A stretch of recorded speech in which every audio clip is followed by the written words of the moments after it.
नमस्कार दोस्तों, आपका स्वागत है अपने YouTube चैनल PFP में। आज हम एक निफ्टी 50 स्टॉक के बारे में बात करने वाले हैं, जहां पर बहुत दिनों से कंसोलिडेशन चल रहा था, लेकिन अभी स्ट्रेंथ हमें लौटती हुई नजर आ रही है। स्टॉक वापस स्ट्रांग हो रहा है, तो अभी भी मौका है, इन्वेस्टिंग की अच्छी अपॉर्चुनिटी है, खरीदारी की जा सकती है। कौन सा स्टॉक है, कौन से सेक्टर से बिलोंग करता है, वैल्यूएशंस कैसे हैं और भाई साहब हमें कौन से लेवल पर खरीदना है, इन सभी चीज़ों के बारे में बात करेंगे। लेकिन उससे पहले अगर आपने चैनल को सब्सक्राइब नहीं किया है तो प्लीज़ सब्सक्राइब कीजिए। कुछ बेहतर जानना चाहते हैं, कुछ बेहतर सीखना चाहते हैं, स्विंग ट्रेडिंग के रिकमेंडेशन पाना चाहते हैं, तो एज अ मेंबर हमें ज्वाइन करने के बारे में सोच सकते हैं।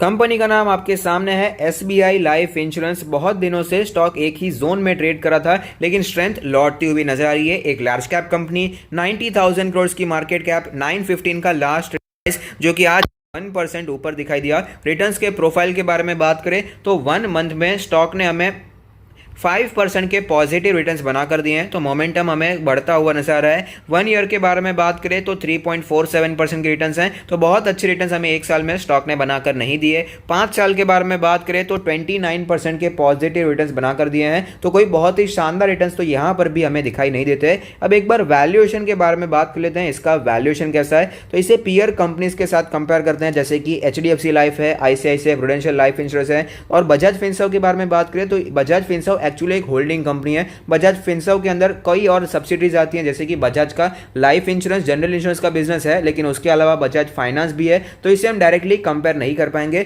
SBI लाइफ को कंपेयर करते हैं HDFC लाइफ और ICICI लाइफ के साथ। SBI लाइफ का PE रेशियो 64.4 है, जबकि HDFC लाइफ का उससे कहीं ज्यादा महंगा 112 दिखाई दे रहा है। ICICI लाइफ का 67 है, जो कि SBI लाइफ के साथ ही चलता हुआ नजर आता है। अब प्राइस टू बुक रेशियो के बारे में बात करें तो 10.47 है, जबकि HDFC लाइफ का डबल है, 21.36 है। ICICI लाइफ का 9.48 है, जो कि SBI लाइफ के साथ ही चलता हुआ नजर आता है। तो HDFC लाइफ के मुकाबले, इसके पीयर कंपनी के मुकाबले इसका जो वैल्यूएशन है बहुत ही ज्यादा सस्ता दिखाई देता है। कंपैरिजन में हमें ये बहुत ही सस्ता दिखाई दे रहा है। ऑफ कोर्स काम में भी तो फर्क है, HDFC लाइफ का जो काम है बहुत ही बेहतर दिखाई देता है, इसीलिए HDFC लाइफ में हमने ऑलरेडी पोजीशन बनाकर रखी है। ICICI लाइफ को खरीद कर रखा है, लेकिन SBI लाइफ भी अच्छी कंपनी है, जहां पर इन्वेस्टिंग की अच्छी अपॉर्चुनिटी निकल कर आती है, तो इसे भी हमें बिल्कुल भी नहीं छोड़ना है। फाइनेंशियल ट्रेंड पर एक बार नजर डालें तो आप देख पाएंगे कि फाइनेंशियल ट्रेंड लगातार बढ़ता जा रहा है। रेवेन्यू 2017 में 30.68 करोड़ थी, जो कि बढ़कर 2020 में 44.32 करोड़ हो चुकी है। और प्रॉफिट के बारे में बात करें तो प्रॉफिट भी लगातार बढ़ता जा रहा है। 0.95 करोड़ का प्रॉफिट था, जो कि बढ़कर 2020 में 1.42 करोड़ का हो चुका है, तो बहुत ही अच्छी ग्रोथ हमें यहाँ पर दिखाई दे रही है। SBI लाइफ के चार्ट्स पर आने के बाद हमें क्लियरली पता चलता है कि स्टॉक में स्ट्रेंथ हमें लौटती हुई नजर आ रही है। उसका रीजन है कि पिछले कुछ दिनों से स्टॉक कंसोलिडेट कर रहा था। 850 के लेवल पर एक अच्छा सपोर्ट इसने बेस बनाया और वापस स्टॉक हमें ऊपर जाता हुआ नजर आता है। और फिलहाल स्टॉक ने अपने सारे मूविंग एवरेज को भी तोड़ दिया है, जो कि दर्शा रहा है कि स्टॉक में स्ट्रेंथ आ चुकी है। इंडिकेटर्स के बारे में बात करें तो मनी फ्लो इंडेक्स का नंबर 66.45 है, जो कि वापस ऊपर जाता हुआ नजर आता है, यानी कि स्ट्रेंथ लौट चुकी है। RSI के बारे में बात करें तो RSI का नंबर 61.29 है, यहां पर भी हमें स्ट्रेंथ लौटती हुई नजर आती है। MACD के क्रॉसओवर्स के बारे में बात करें तो फिलहाल जो क्रॉसओवर बनता हुआ नजर आ रहा है, बुलिश क्रॉसओवर बन चुका है, जो कि दर्शा रहा है कि यहां पर अच्छी तेजी हमें देखने को मिल सकती है। बॉलिंजर बैंड के बारे में बात करें तो बॉलिंजर बैंड के अपर बैंड पर स्टॉक ट्रेड कर रहा है। मीडियन है 881 का लेवल और लोअर बैंड है 846 का लेवल। पिवट पॉइंट्स के बारे में बात करें तो पिवट लेवल 877 का लेवल है, और आज स्टॉक ने पहला पिवट रेजिस्टेंस तोड़ा है, जो कि लेवल था 910 का लेवल। इसका जो दूसरा पिवट रेजिस्टेंस है वो बनकर आता है 954 का लेवल। नीचे सपोर्ट्स के बारे में बात करें तो 834 का पहला पिवट सपोर्ट बनकर आता है। लॉन्ग टर्म के बारे में एक बार बात कर लेते हैं, कैसी सिचुएशन देखने को मिली है। 1 वीक चार्ट है, जहां पर एक कैंडल 1 वीक को रिप्रेजेंट करेगी, तो आप देख पाएंगे लिस्टिंग के बाद ज्यादा रिटर्न्स देखने को नहीं मिले। एक ही रेंज में स्टॉक ट्रेड करा था, उसके बाद तो गिरावट देखने को मिली, स्टॉक नीचे आ गया।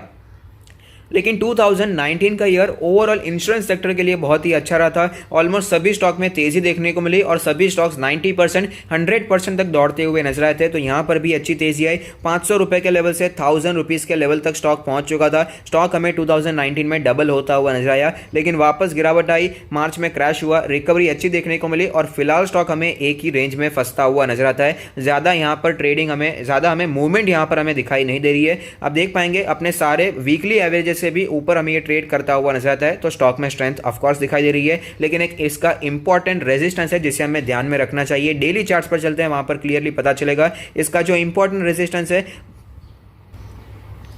वो है 940 से करके 950 का लेवल आप देख पाएंगे। पहले स्टॉक यहां पर 925 से आसपास से हमें नीचे आता हुआ नजर आया था, गिरावट देखने को मिली, फिर से स्टॉक ऊपर जरूर गया, लेकिन 950 के लेवल से वापस स्टॉक नीचे आ गया, यहां पर गिरावट आई, फिर से ऊपर गया और इसी लेवल से 915 के लेवल से स्टॉक हमें नीचे आता हुआ नजर आया था। तो ऊपर के लेवल्स पर 915 और 950 का एक इंपॉर्टेंट रेजिस्टेंस है जिसे हमें ध्यान में रखना चाहिए। करंट मार्केट प्राइस 915 है, अगर ये स्टॉक ये लेवल तोड़ देता है तो तुरंत ही हमें 950 के लेवल्स भी दिखाई पड़ सकते हैं। लेकिन अगर आप एक लॉन्ग इन्वेस्टर्स हैं तो मेरा मानना है कि 915 का लेवल भी अच्छा है जहां पर आप इन्वेस्टिंग कर सकते हैं। इसमें जो वैल्यूएशन हमें दिखा देता है इसके पीयर कंपनीज के मुकाबले सस्ता दिखा देता है। स्टॉक में अभी भी हमें काफी स्ट्रेंथ दिखाई दे रही है, बहुत समय से कंसोलिडेट करता हुआ नजर आता है। अभी देखिए यहाँ पर तेजी जब आई थी, तेजी हमें मार्च के क्रैश के बाद तुरंत ही देखने को मिली, लेकिन उसके बाद ज्यादा मूवमेंट नहीं आई। तेजी छोड़ दीजिए, यहाँ पर गिरावट देखने को मिली, फिर वापस स्टॉक ऊपर गया, लेकिन एक ही रेंज में उसके ऊपर स्टॉक फिलहाल जाता हुआ नजर नहीं आया है। तो एक लंबा कंसोलिडेशन स्टॉक में देखने को मिला।